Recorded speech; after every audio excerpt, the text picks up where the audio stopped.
Biasanya kamu mendapatkan hadiah dari orang tua pada saat kamu ulang tahun atau naik kelas. Apa kamu pernah mendengar ada seorang anak lahir? Kemudian ada orang-orang yang datang dari tempat yang sangat jauh, datang mencari anak itu untuk memberikan hadiah. Peristiwa tersebut benar-benar terjadi di sebuah kota yang bernama Bethlehem. Yusuf dan Maria sangat berbahagia atas kelahiran anak mereka, dan diberi nama Immanuel, yang artinya Allah menyertai kita, atau yang kita kenal dengan nama Yesus. Mengapa dinamakan Yesus? Karena dialah yang akan menyelamatkan umatnya dari dosa mereka.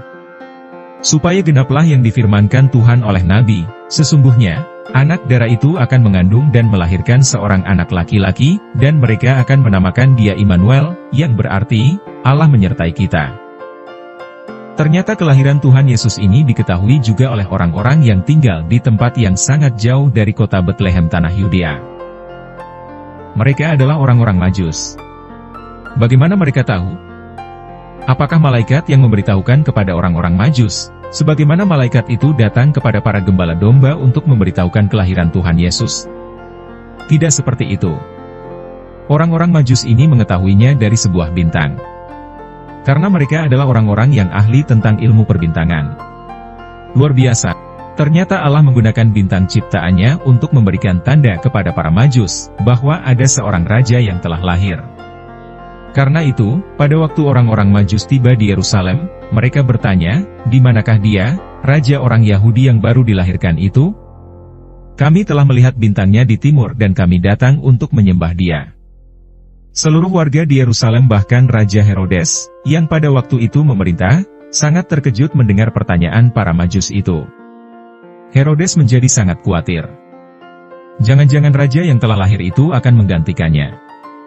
Akhirnya Raja Herodes mengumpulkan semua imam kepala dan ahli Taurat bangsa Yahudi, karena dirinya ingin mencari tahu, di mana Mesias akan dilahirkan.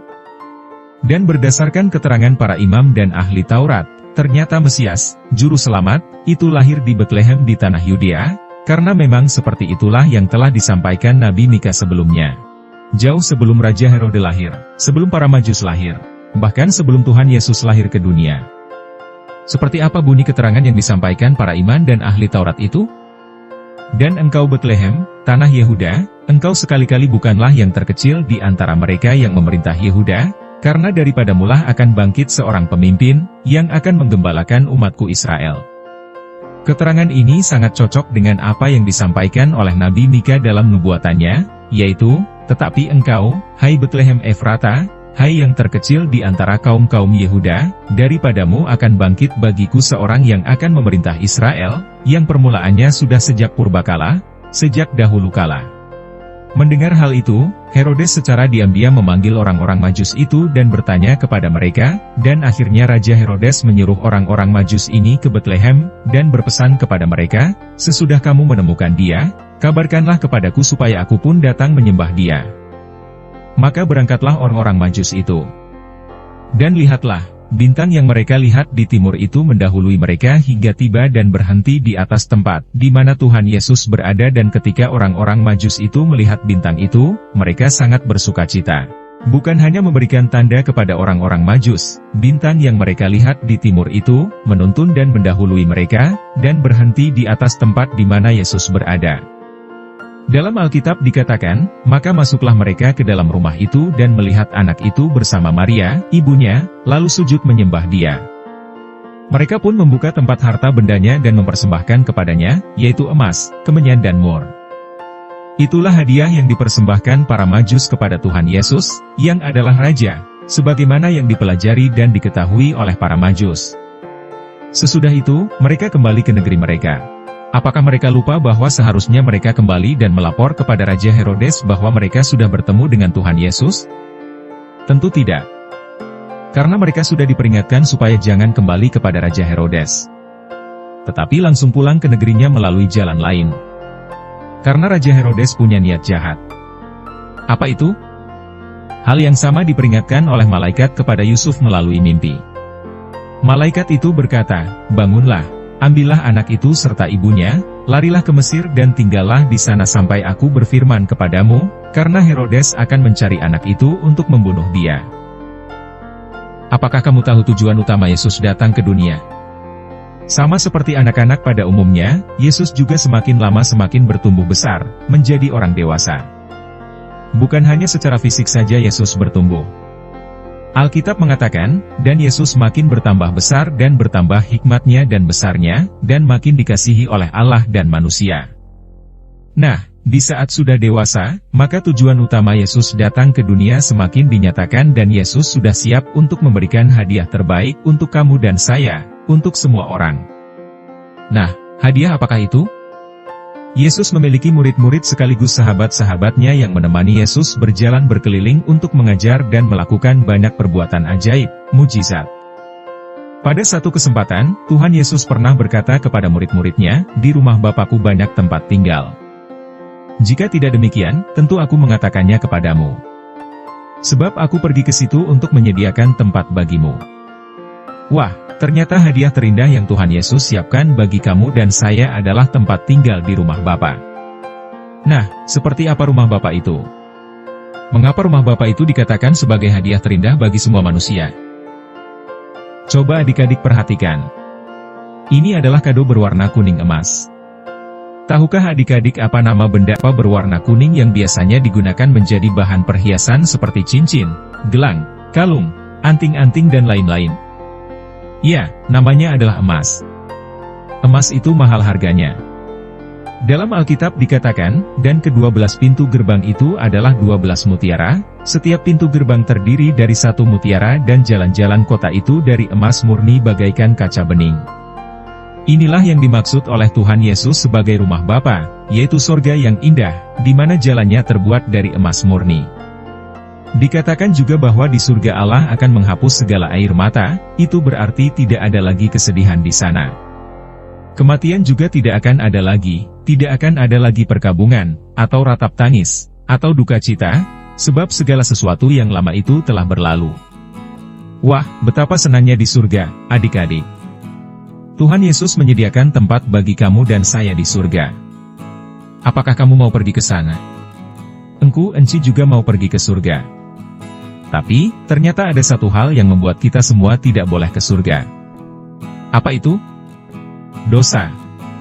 Dalam Alkitab dikatakan, tetapi tidak akan masuk ke dalamnya sesuatu yang najis, atau orang yang melakukan kekejian atau dusta, tetapi hanya mereka yang namanya tertulis di dalam kitab kehidupan anak domba.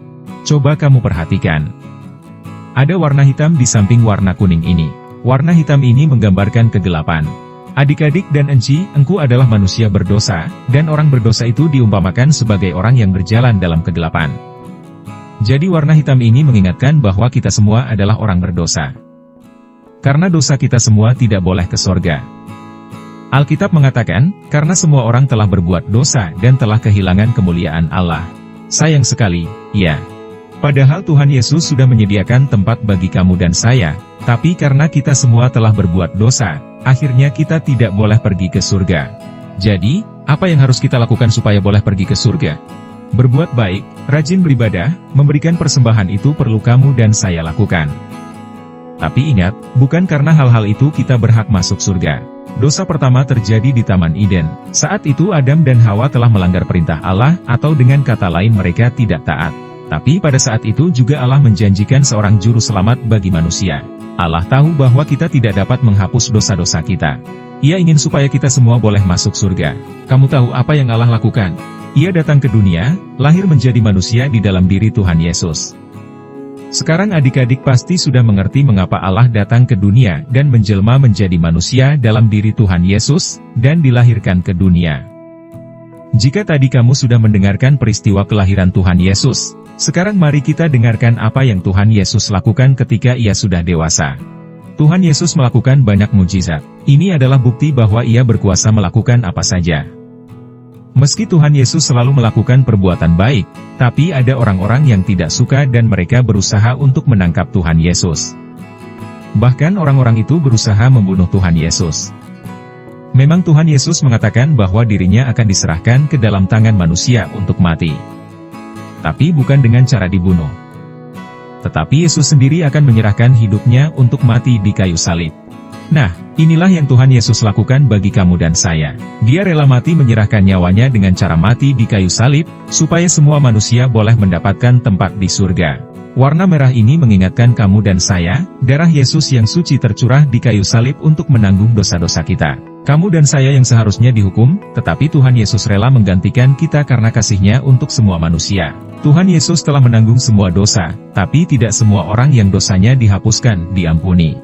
Hanya yang mau percaya kepada Tuhan Yesus, yang dosa-dosanya dihapuskan, diampuni. Tahukah kamu bahwa janji Allah untuk memberikan seorang juru selamat bagi manusia sudah ada sejak lama dan janji itu digenapi oleh Allah lewat kelahiran Tuhan Yesus, di mana kelahiran juru selamat itu kita rayakan setiap bulan Desember. Apa yang dapat kamu pelajari dari cerita ini? Pertama, kelahiran Tuhan Yesus menggenapi banyak nubuat yang telah disampaikan para nabi jauh sebelum Tuhan Yesus datang, dilahirkan, ke dunia. Kedua, kelahiran Tuhan Yesus, yang sekarang ini kita rayakan setiap tanggal 25 Desember, bukan hanya untuk Maria, Yusuf, para gembala dan orang Majus, tapi bagi semua orang di seluruh dunia. Ketiga, Tuhan Yesus bukan sekedar lahir ke dunia untuk menggenapi nubuat yang ada di Perjanjian Lama. Tapi Tuhan Yesus datang untuk memberitahukan bahwa dirinya adalah juru selamat dan telah menyediakan satu tempat yang sangat indah bagi kita semua, yaitu surga. Keempat, surga itu memang disediakan bagi semua manusia. Tapi hanya orang-orang yang percaya dan mengakui bahwa Tuhan Yesus adalah satu-satunya juru selamat yang mampu menghapuskan dosa-dosa manusia, yang memiliki tempat di surga. Seperti orang Majus yang memberikan persembahan kepada Tuhan Yesus, apakah yang akan kamu berikan di saat kamu merayakan dan menyambut hari kelahiran Tuhan Yesus sebagai juru selamat?